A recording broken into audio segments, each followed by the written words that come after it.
I first opened the Pathless, I was immediately taken by the incredible art and score inviting me onto the island. Once the intro cutscene finished, and I gained control of my character for the first time, it was immediately clear where to go. The talismans hanging in the air made an obvious path that the game wanted me to follow, and much of the first 15 minutes actually felt really similar. Visual cues using light and color would show me the way through the dark forest as I worked to purge all of the darkness from the island. Finally, I cleared that last bit of darkness and, excited, looked around for another path that the developers would have laid out for me, but couldn't find anything that really stood out to me against the setting. With the limited visual cues and the variety of paths to choose from, I had no idea where to go or what my goal was. This was the first time I felt lost in the Pathless, and it definitely wasn't the last.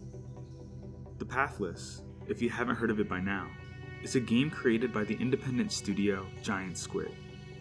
The game follows a brave archer and her trusted eagle on a journey to cleanse an island of darkness.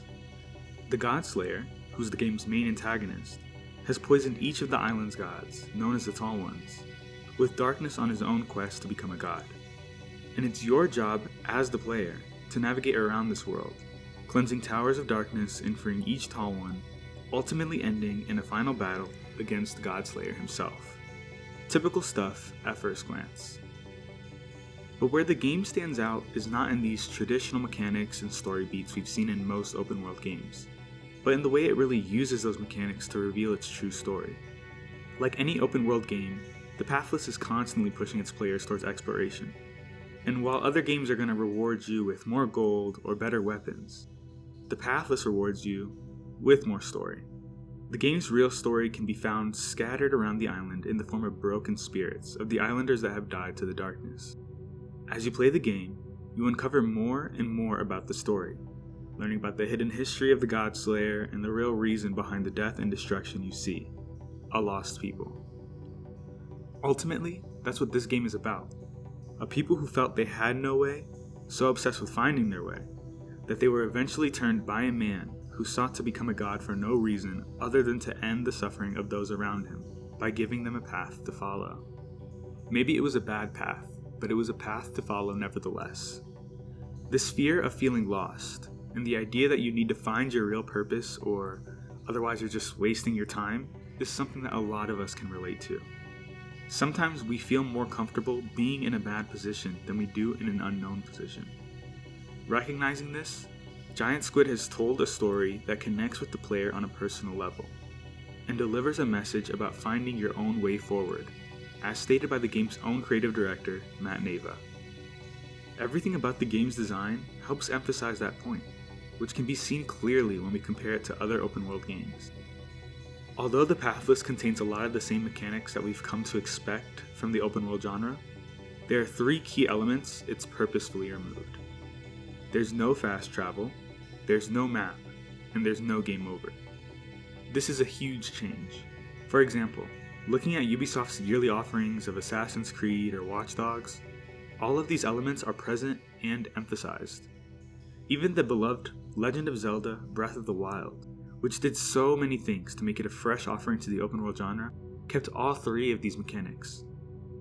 Breaking convention and removing these elements from the game were an intentional design choice from Giant Squid since the very beginning of the game's development. Neva says that the team decided to remove these mechanics because these elements are typically the ones that break immersion and remove players from the game world. You see, what's most impressive about the Pathless is how it illustrates its message by using the player through their own experiences. In the beginning of this video, I talked about how I began to feel lost in the Pathless soon after starting the game. At the time, I thought it may have just been an unintentional side effect of some aesthetic choices from the game's designers. After finishing the game, however, I can really see the purpose and intention behind that choice. In a way, the game wants to make you feel lost as you play it. The game offers you no sort of map, and the lack of fast travel forces you to navigate your own way. And while the visual markers and cues are usually enough to tell you points of interest, the endless sea of greens and oranges can get very confusing to maneuver through. The game offers you more so a variety of different paths to take, rather than telling you exactly where to go.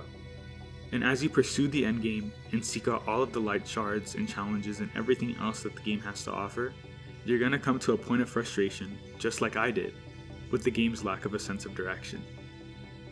But now, having finished the game, and understanding the story this game is really telling, about a people who feel so lost that they're willing to do anything to find their way, the Pathless' choice to tell this story by making you feel lost as well is extremely powerful.